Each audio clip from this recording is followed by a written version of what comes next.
Hello, everyone. Welcome back to the Modern Mythmaker. It's your host, Aaron Nichols. And today I've got a fun little question that I use to mess with my own head and my girlfriend's head. And it's called, What do you want to be true? Now, the big idea here is that the facts and the statistics and the figures and the thought leaders that you listen to and all of this research you do reinforces something that you want to be true. So just by learning what that is and stating it clearly, you can save a huge amount of time and not have to just repeat the statistics and thought leaders and stuff that you've learned about, because you can actually just come from a place of like, well, this is what I believe, and because I believe this is what I want to be true about the world, and we can go from there. Now, as an anecdote, a few weeks ago, I was in a discussion with my girlfriend about independence. Actually, at this point, this was months ago. We were camping. And as I attempted to explain my point, I brought up Esther Perel and her theory that we want our partners to fulfill every need that a village used to provide in the modern world. I mentioned Esther Perel's insight that our partners forged the things we love about them in isolation, and that if we meet each other and then disappear into each other too much, we risk smothering the things that we love about each other in the first place. And then I cited some other study from who knows where about whatever, blibbity blabbity blah. Those are all solid ideas that have their own merits. Esther Perel is amazing.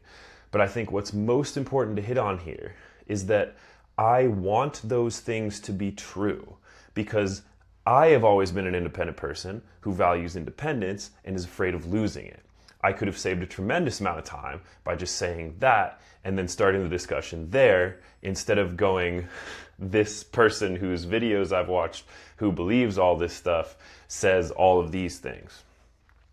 Back in May, I gave a talk for a clean energy group called Switch Colorado, which was a very fun exercise, getting to get on stage and speak in front of a bunch of people.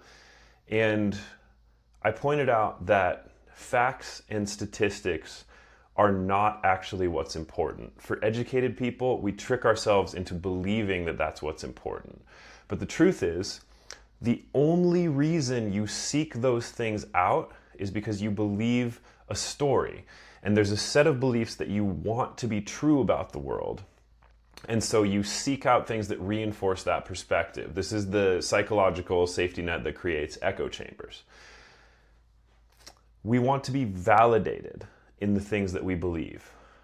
I'm certainly guilty of it because, like I said, I watched a bunch of Esther Perel stuff, and then I read her book more than 7 years ago.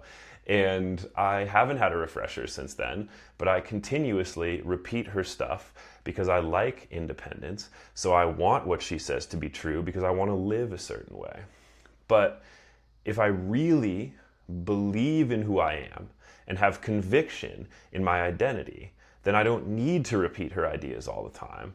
I can just say that I want something, and someone else can say what they want to be true, and then we can negotiate from there.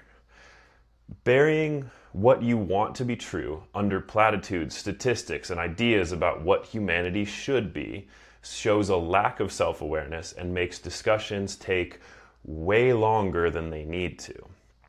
I've seen this in action when speaking to the polyamorous community. And no shade, if that's you, amazing.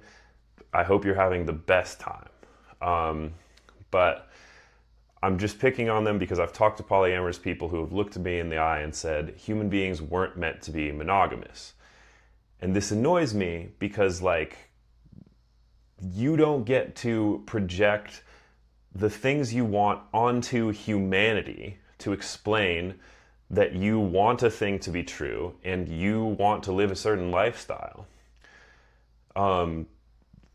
The things that we cite reveal what we want to be true. So if you can get to those things instead of just finding things that reinforce them and then just repeating them ad nauseum and throwing graphs at people out of context, you appear so much more confident, you save so much time, and you create this beautiful groundwork for negotiation.